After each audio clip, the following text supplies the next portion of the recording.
माननीय महोदय, मी आज आपल्यासमोर महाराष्ट्र राज्यातील शालेय क्रीडा क्षेत्रासाठी तयार केलेला पहिलाच शास्त्रीय, आधुनिक, आत्मनिर्भर आणि सर्वांगीण क्रीडा विकास कार्यक्रम सादर करीत आहे। हा कार्यक्रम म्हणजे महाराष्ट्र राज्यातील प्रत्येक विद्यार्थ्याच्या शारीरिक, मानसिक आणि सामाजिक विकासासाठी विशेषतः बनवण्यात आला आहे। राष्ट्रीय क्रीडा धोरण, राष्ट्रीय शिक्षण धोरण तसेच राज्यातील वर्तमान परिस्थितीचा सखोल अभ्यास करून हा क्रीडा आराखडा विकसित करण्यात आला आहे। कार्यक्रमाची गरज का? आज महाराष्ट्रातील अनेक शाळांमध्ये काही गंभीर समस्या दिसून येतात, जसे की क्रीडा फी अत्यंत जास्त आकारली जाते, क्रीडा शिक्षक केवळ कागदोपत्री दिसतात, प्रत्यक्ष काम दिसत नाही, बोगस स्पर्धा, अवैध प्रमाणपत्रे, क्रीडा मैदाने नसलेली मोठ्या प्रमाणातील शाळा, विद्यार्थ्यांचा क्रीडा सहभाग अत्यंत कमी, या सर्व समस्यांवर नियंत्रण आणणे, शाळांना सक्षम करणे आणि विद्यार्थ्यांना समान क्रीडा संधी उपलब्ध करणे यासाठीच हा कार्यक्रम तयार करण्यात आला आहे। कार्यक्रमाची मुख्य उद्दिष्टे: हा कार्यक्रम महाराष्ट्राला खेळांमध्ये राष्ट्रीय आणि ऑलिम्पिक पातळीवर अग्रगण्य राज्य म्हणून बनवण्याचा संकल्प करतो। त्याचबरोबर या कार्यक्रमाचे मुख्य उद्दिष्ट म्हणजे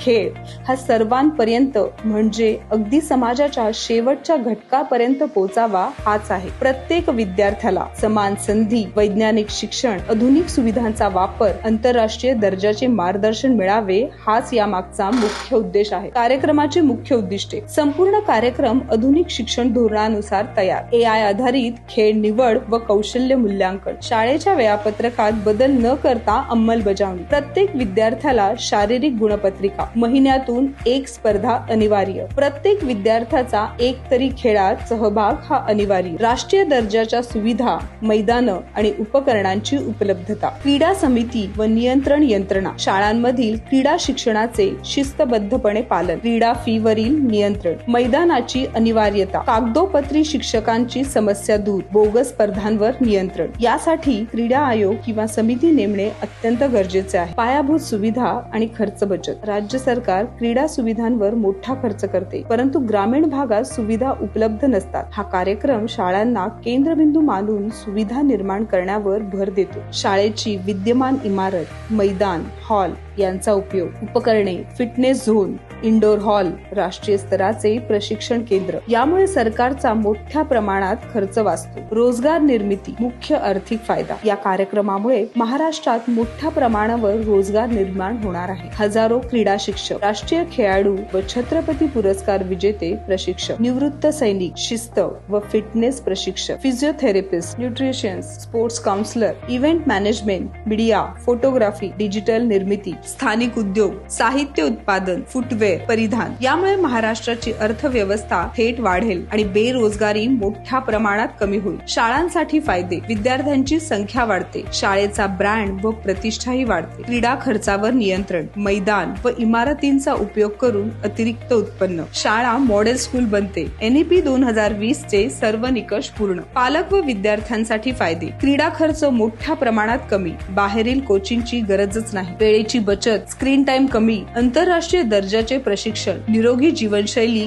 व शिस्त, सामाजिक परिवर्तन, सोशल इम्पॅक्ट, फिट इंडिया मिशनची अंमलबजावणी, व्यसन, गुन्हेगारी, स्क्रीन ऍडिक्शन कमी, शिस्त, एकाग्रता व नेतृत्व वाढ, समाजात आरोग्यदायी, जबाबदार पिढी निर्माण। कार्यक्रमाचे सर्वात दोन महत्वाचे हायलाइट पॉइंट्स: एक, झिरो कॉस्ट मॉड्युलर मॉडेल, सरकारवर एकही रुपयाचा भार नाही, संपूर्ण कार्यक्रम स्वतःच्या उत्पन्नावर चालतो, सरकारचा कोट्यावधीचा खर्च वाचतो, अत्यंत सरकार friendly model, massive employment plus economy boost, राज्यभर हजारो रोजगार, स्थानिक उद्योग आणि अर्थव्यवस्था वाढ, आत्मनिर्भर महाराष्ट्राची निर्मिती। माननीय महोदय, हा कार्यक्रम म्हणजे फक्त क्रीडा नाही, तर तो महाराष्ट्राच्या भविष्य निर्मितीची दृष्टी आहे। आम्ही गेल्या 3 वर्षापासून सतत अभ्यास, संशोधन करून फायटर स्पोर्ट्स या आमच्या संस्थेच्या माध्यमातून प्रत्यक्ष अंमलबजावणी करून हा क्रीडा कार्यक्रम विकसित केला आहे। विविध शाळांमध्ये हा कार्यक्रम यशस्वीपणे चालवला सुद्धा गेला आहे। त्यातील प्रत्येक घटक, प्रत्येक टप्पा, प्रत्येक पद्धत प्रत्यक्षात सिद्ध झाली आहे। या 3 वर्षाच्या अनुभवामुळे आम्हाला 100% खात्री आहे की हा क्रीडा कार्यक्रम महाराष्ट्रात संपूर्ण यशस्वी होईल. फक्त यशस्वी होणार नाही तर राज्याच्या शिक्षण व्यवस्थेला, अर्थव्यवस्थेला,